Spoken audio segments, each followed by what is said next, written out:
പാലക്കാട്ടെ എംഎൽഎയുടെ audio clip പുറത്തു വന്നതുമായി ബന്ധപ്പെട്ട സിപിഎം വലിയ സദാചാരം പ്രസംഗിക്കുന്നുണ്ട്. എന്നാൽ പാലക്കാട്ടെ എംഎൽഎയുമായി ബന്ധപ്പെട്ട വിഷയത്തിൽ അയാളെ സംരക്ഷിക്കാൻ ഒരു കോൺഗ്രസ് നേതാവും തയ്യാറാകില്ല എന്ന സന്ദേശം കൃത്യമായി പ്രതിപക്ഷ നേതാവ് വി.ഡി. സതീശൻ മാധ്യമങ്ങൾക്ക് മുമ്പാകെ വെളിപ്പെടുത്തി കഴിഞ്ഞു. സതീശൻ മാത്രമല്ല, കോൺഗ്രസിന്റെ തലമുതിർന്ന നേതാക്കളായ മുൻ പ്രതിപക്ഷ നേതാവ് രമേശ് ചെന്നിത്തല, അതോടൊപ്പം തന്നെ കോൺഗ്രസിന്റെ ക്രൗഡ് പുള്ളർ നേതാക്കളിൽ ഒരാളായ കെ മുരളീധരൻ ഉൾപ്പെടെയുള്ളവർ ഈ വിഷയത്തിൽ കൃത്യമായ നിലപാടാണ് സ്വീകരിച്ചിരിക്കുന്നത്.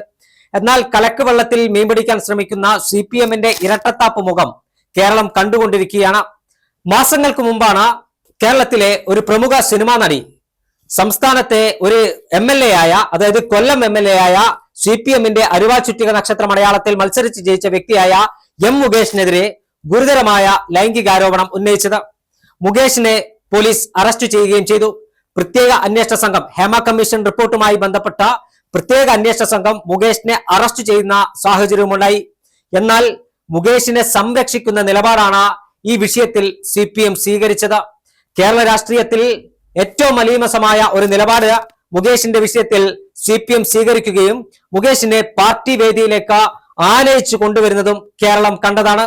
മറ്റൊന്ന്, ഇപ്പോൾ മുഖ്യമന്ത്രിയുടെ പൊളിറ്റിക്കൽ സെക്രട്ടറിയായ പി ശശിയുമായി ബന്ധപ്പെട്ട ആരോപണങ്ങളുടെ പശ്ചാത്തലത്തിൽ അയാളെ പാർട്ടിയിൽ നിന്ന് നടപടി സ്വീകരിക്കാൻ സിപിഎം നേതൃത്വം തയ്യാറായി. കണ്ണൂർ ജില്ലാ സെക്രട്ടറി ആയിരുന്ന ശശിയെ ജില്ലാ സെക്രട്ടറി സ്ഥാനത്ത് നിന്ന് മാറ്റി നിർത്തി അദ്ദേഹത്തെ പാർട്ടിയിൽ നിന്ന് സസ്പെൻഡ് ചെയ്യുന്ന സാഹചര്യം ഉണ്ടായിരുന്നു. എന്നാൽ ഇന്ന് ശശി മുഖ്യമന്ത്രിയുടെ വിശ്വസ്തനായി ക്ലിഫ് ഹൗസിൽ ഇരിക്കുന്നത് നമ്മളെല്ലാം കാണുകയാണ്. മറ്റൊരാൾ മുൻ ഷൊർണൂർ എംഎൽഎയും KTDC ചെയർമാനുമായ PK ശശിയുടെ വിഷയമാണ്.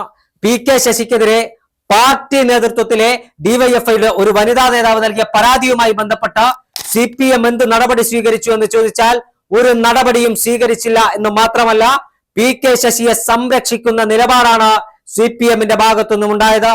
ഡിവൈഎഫ്ഐയുടെ തൃശൂർ ജില്ലാ മുൻ സെക്രട്ടറി ആയിരുന്ന NV വൈശാഖൻ ചാനൽ ചർച്ചകളിൽ വന്ന് ഞെളിഞ്ഞിരുന്ന സദാചാരം പ്രസംഗിച്ചിരുന്ന വൈശാഖനെതിരെ ഡിവൈഎഫ്ഐയുടെ ഒരു യുവതി നൽകിയ പരാതിയിൽ വൈശാഖിനെ പാർട്ടിയിൽ നിന്ന് മാറ്റി നിർത്തുകയും ഇപ്പോൾ അദ്ദേഹത്തെ പാർട്ടിയിലേക്ക് തിരിച്ചെടുക്കുകയും ചെയ്തിരിക്കുകയാണ്.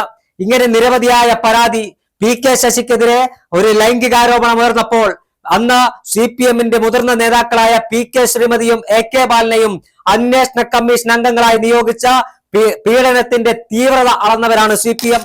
ആ സിപിഎം ആണ് ഇന്ന് ഒരു ആരോപണം വന്നതിന്റെ പേരിൽ, അല്ലെങ്കിൽ ഒരു ഓഡിയോ ക്ലിപ്പ് പുറത്തു വന്നതിന്റെ 48 മണിക്കൂർ തികയുന്നതിന് മുമ്പ് യൂത്ത് കോൺഗ്രസ് സംസ്ഥാന അധ്യക്ഷ പദത്തിൽ നിന്നും പാർട്ടിയിൽ നിന്നും പുറത്താക്കിയ പാലക്കാട്ടെ എംഎൽഎ കോൺഗ്രസ് സംരക്ഷിക്കുന്നു എന്ന് പറഞ്ഞ് വലിയ സദാചാരം പ്രസംഗിച്ച കടന്നു വരുന്നത്.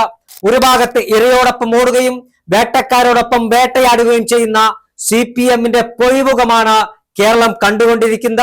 തദ്ദേശ സ്വയംഭരണ സ്ഥാപനങ്ങളിലേക്കുള്ള തെരഞ്ഞെടുപ്പ് അടുത്ത ഈ പശ്ചാത്തലത്തിൽ 4 വോട്ടിന് വേണ്ടി ഇത്തരം നെറികെട്ട രാഷ്ട്രീയം സിപിഎം സ്വീകരിച്ചാൽ കേരളത്തിലെ ജനങ്ങൾ അത് പുച്ഛിച്ച് തള്ളുമെന്ന കാര്യത്തിൽ തർക്കമില്ല. ഇരയോടൊപ്പം ഓടുകയും വേട്ടക്കാരനോടൊപ്പം വേട്ടയാടുകയും ചെയ്യുന്ന സിപിഎമ്മിന്റെ കപട സ്ത്രീപക്ഷ രാഷ്ട്രീയം കേരളം തുറന്നു കാണിക്കും. കേരളം അതിനെക്കുറിച്ച് ചർച്ച ചെയ്യും. എന്തായാലും പാലക്കാട് എംഎൽഎയുമായി ബന്ധപ്പെട്ട വിഷയത്തിൽ അധികകാലം സിപിഎമ്മിന് കൈനനയാതെ മീൻ പിടിക്കാൻ കഴിയില്ല. സദാചാരത്തിന്റെ പേര് പറഞ്ഞ് ആണിനെയും പെണ്ണിനെയും വേർതിരിച്ച ഇല്ലാ കഥകൾ ഉണ്ടാക്കി അങ്ങ് കോൺഗ്രസിനെ ഇല്ലാതാക്കാമെന്ന് സിപിഎം കരുതരുത്. പാലക്കാട് എംഎൽഎക്കെതിരെ ഉയർന്ന ആരോപണത്തിൽ അയാൾക്കെതിരെ കൃത്യമായ നടപടി കോൺഗ്രസ് സ്വീകരിച്ചിട്ടുണ്ട്. ഇന്ത്യയിലെ എല്ലാ രാഷ്ട്രീയ പാർട്ടികൾക്കും അനുകരിക്കാൻ കഴിയുന്ന മാതൃകാപരമായ നടപടി സ്വീകരിച്ച കോൺഗ്രസ് പ്രസ്ഥാനത്തെ പാലക്കാട് എംഎൽഎയുടെ ചെയ്തികളുമായി ബന്ധപ്പെട്ട സദാചാരം പഠിപ്പിക്കാൻ സിപിഎം മുതിർന്നാൽ സിപിഎമ്മിനുള്ള മറുപടി കേരളത്തിലെ ജനങ്ങൾ ബാലറ്റിലൂടെ ഈ തെരഞ്ഞെടുപ്പിൽ തന്നെ നൽകുമെന്നുറപ്പാണ്.